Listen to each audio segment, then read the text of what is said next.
ऐतिहासिक मोराबादी मैदान में अबुआ आवास योजना और ग्राम गाड़ी योजना के शुभारंभ के अवसर पर मंच पर उपस्थित हमारे झारखंड के अत्यंत कर्मठ अनुभवी झारखंड टाइगर माननीय मुख्यमंत्री श्री चंपाई सोरेन जी, यहाँ उपस्थित झारखंड सरकार के तमाम माननीय मंत्रीगण, तमाम माननीय विधायकगण, तमाम आदरणीय पदाधिकारीगण, यहाँ उपस्थित हमारे दूर दूर से आए हुए माताएं बहनें, हमारी दीदियां, भाई, मीडिया के बंधुगण, आप सबको मेरी तरफ से झारखंडी जोहार, नमस्कार।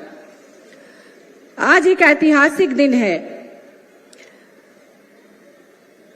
मुझे याद है कुछ समय पहले तत्कालीन मुख्यमंत्री माननीय हेमंत सोरेन जी ने कहा था कि 8 लाख प्रधानमंत्री आवास पेंडिंग है सालों से। हम लोग लगातार प्रयास कर रहे हैं, जाकर मंत्री से मिल रहे हैं दिल्ली में जाकर, लेकिन हमारे साथ भेदभाव बढ़ता जा रहा है।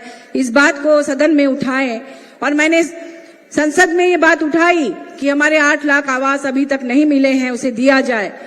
लेकिन लगातार राज्य सरकार के प्रयास के बावजूद वो जब नहीं दिया गया, तब माननीय मुख्यमंत्री हेमंत सोरेन जी ने उस समय कहा कि हम अब किसी से भीख नहीं मांगेंगे, हम खुद ही देंगे आवास हमारे भाइयों को, माताओं को, बहनों को।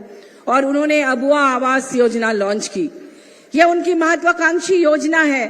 आप सभी जानते हैं कि झारखंड सालों से विस्थापन का दर्द झेल रहा है।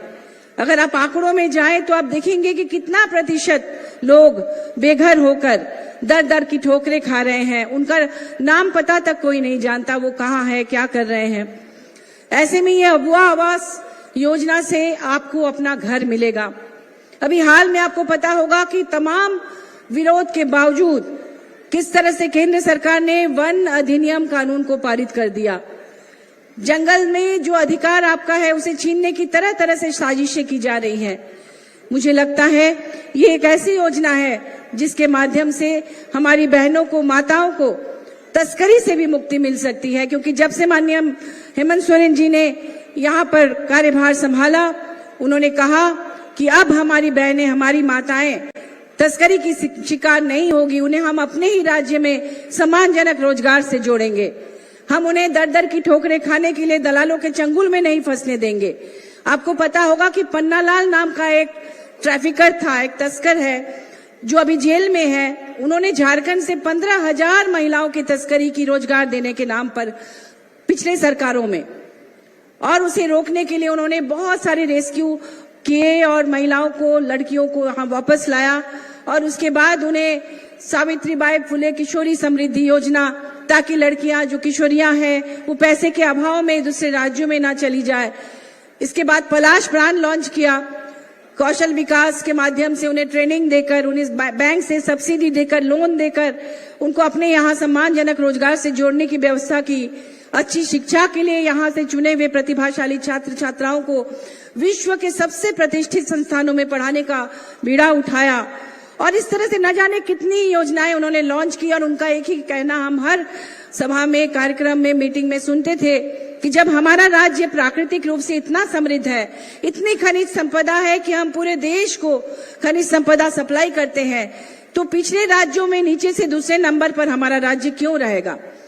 हम इसे किसी भी तरह से नंबर 1 राज्य बनाएंगे, इस देश का सबसे विकसित राज्य बनाएंगे। और उसी सपने को पूरा करने में लगे थे। और जिसके कारण आपने देखा होगा कि तमाम ताकतें, विरोधी ताकतें किस तरह से उनके पीछे पड़ गई और आखिरकार उन्हें जेल में डाला गया। लेकिन हमारे पार्टी के वरिष्ठ और जुझारू, अनुभवी हमारे माननीय मुख्यमंत्री चंपाई सोरेन जी ने उन कार्यों को पूरा करने का जो बीड़ा उठाया है, उस पर हम सबको पूरा भरोसा है। और जिस तरह से वो लगातार काम कर रहे हैं, हमें लगता है कि गुरुजी आदरणीय दिशम गुरु शिबू सोरेन जी के सपने भी पूरे होंगे।